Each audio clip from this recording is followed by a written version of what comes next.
Hoje é 17 de julho de 2026. Eu separei aqui algumas notícias para a gente verificar e comentar. A primeira delas do G1, onde esse influenciador que ficou famoso recentemente nas redes sociais por publicar vídeos criticando os pobres. E ele está agora com essa condição de réu, né, por discriminação. E, assim, só demonstra essa ignorância, né, a respeito do que a condição de pobreza não é responsabilidade das pessoas que estão, né, como ele critica, né, não é culpa delas, né, as pessoas passam por essa situação muitas vezes por serem exploradas, não ter acesso à educação, a condições melhores. Não é uma questão de escolha.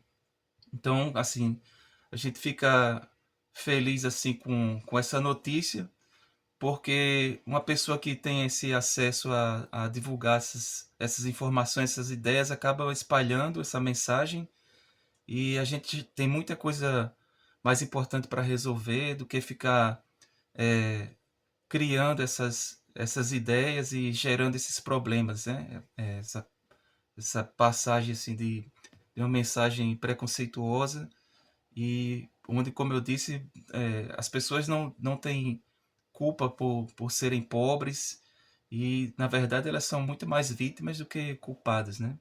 Então, essa é uma notícia aqui do G1 que é interessante depois ler e até divulgar, assim, porque a gente acaba evitando, né? Essa mensagem negativa. Uma outra informação que eu tinha visto aqui também no G1 é que no caso, vai haver alerta de publicidade, né, sobre bets e vai começar a valer hoje, né, esse alerta e vai ser semelhante ao que acontece com cigarros e bebidas. Para quem já é mais velho, sabe que antigamente era muito comum essas propagandas sobre cigarros e bebidas na TV, em revistas, né? E aí com essa diminuição é, é algo que é positivo para ter um controle maior sobre o acesso, né, e ao consumo, né, que pode gerar vício e grandes prejuízos para a sociedade. Eu estou agora na Bélgica e eu assisti aos jogos da semifinal da Copa do Mundo e vi que, pelo menos na TV pública aqui, não há divulgação de anúncios sobre bets, não tem nem informação sobre odds, nem incentivo sobre esse assunto. É um jogo onde basicamente só há a imagem da partida, que é transmitida pela FIFA, né, gerada pela FIFA, e o comentário do narrador aqui do país. Então é algo bem mais tranquilo de se assistir. Eu entendo que as TVs que são privadas precisam, né, dos anúncios para conseguir, né, o dinheiro para a gestão empresarial, mas aí nesses casos onde há a possibilidade de incentivo, né, de algo que pode ser viciante e prejudicial, então é interessante que a gente tenha isso também no Brasil. Eu também separei aqui essa notícia do, sobre a questão de a proibição de anúncios para divulgação também de conteúdos sobre finanças, sobre investimentos, e não é uma proibição de uma maneira geral, né? É uma proibição para que seja verificado se não se trata de um caso de fraude, que a gente observa esses crimes, né, com pirâmides financeiras, e aí todos aqueles cuidados que a gente deve ter, observar se a empresa que está fazendo essa divulgação está mesmo com a conexão junto ao Banco Central, a CVM e os demais órgãos, né, de fiscalização, e também observar, como eu já tinha dito em outro momento, observar alguns sinais de que isso pode ser realmente um golpe, né? O principal deles é a questão da promessa de lucro, né? E em um rendimento fixo, muito acima ou da taxa Selic ou do índice do Ibovespa, né, da B3. Então, se algo está muito acima da taxa de juros é, atual do Brasil, é algo para já ter cuidado. E aí depois vem na sequência essa, essa ostentação que geralmente é mostrada, né? Sempre se observa no Instagram a pessoa que começou há poucos dias, poucas semanas e imediatamente já está tirando fotos em barcos e tomando champanhe, então, ou com carros super caros. Então isso já é um outro sinal que não que isso seja errado, né? Ter um barco, ter um carro, mas uma pessoa conseguir isso de forma tão imediata não é realista. Então é algo para se observar e ter cuidado.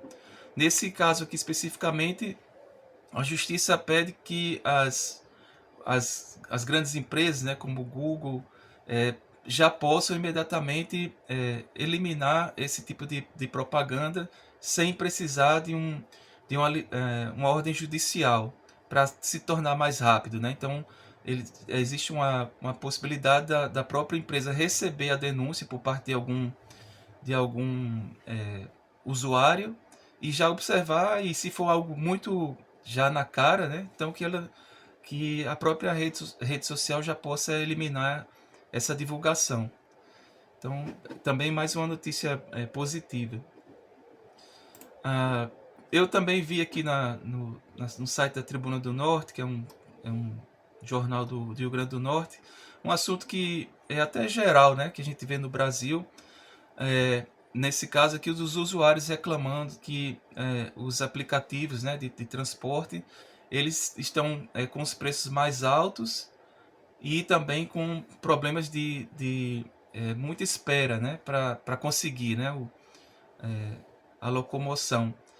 E aí levanta um ponto para a gente pensar, que é exatamente, eu acompanho alguns motoristas de aplicativo no YouTube e eles mostram, né, como é que é a realidade deles, a necessidade de trabalhar até agora nessa fase da proposta do trabalho de 5 por 2, de apenas 40 horas, apenas entre aspas, 40 horas de trabalho por semana, que eles precisam trabalhar bem mais do que isso. Assim, muitos falam de trabalhar 12 horas por dia, alguns falam 14, e aí os custos deles são muito altos, né? Não é barato você poder comprar um veículo ou alugar, ou depois de comprar através de financiamento, você ter esses custos de manutenção e também o custo para, no caso, o desgaste do veículo, o custo com combustível, e é difícil com o que eles recebem por viagem, né,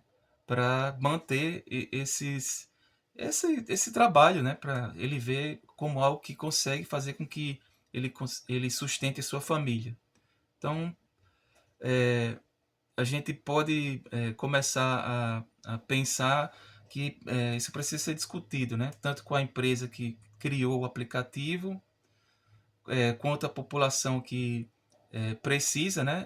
Realmente um serviço útil para a sociedade e também para os motoristas. Então, até eu vi que o Uber, se não me engano, lançou uma proposta de que o motorista pague inicialmente um valor e depois de pago, o motorista fica com todo o percentual da corrida que ele vai recebendo ao longo do dia. O motorista pode pagar por 3 meses antecipado, e aí já todo o dinheiro que ele vai recebendo das corridas ele fica para ele, né?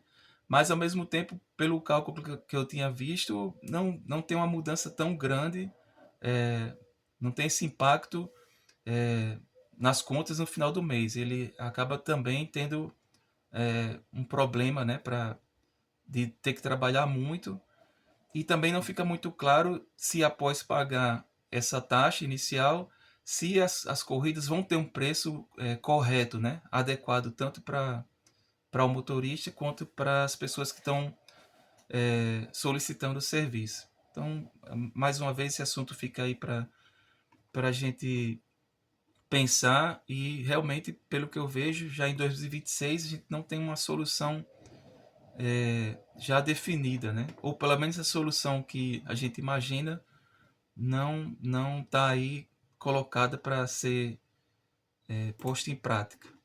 Aí, por fim, esse assunto do tarifaço, né?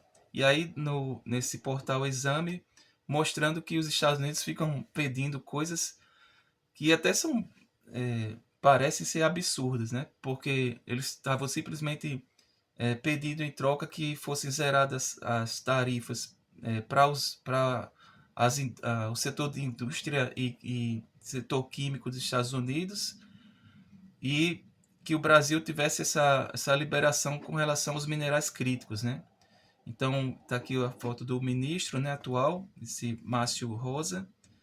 E aí os Estados ficam pedindo essas coisas que não é razoável que o Brasil faça, né, essa zeragem, né? Então, por isso que não se chega num resultado favorável. Então, isso fica demorando, isso fica gerando queda da Bolsa de Valores brasileira, e por um assunto absurdo, né? Já que, como o presidente Lula sempre está comentando, os Estados Unidos têm um superávit aqui no Brasil, eles não estão perdendo dinheiro com a negociação, com o que ele trabalha junto com o Brasil, mas fica essa coisa de mídia e assim, ridículo, né? Então seria isso por hoje. Eu desejo bom dia de trabalho para todos. Quem puder curtir, compartilhar, se inscrever no canal, eu agradeço. E bom fim de semana a todos também, né? Então é isso. Um bom dia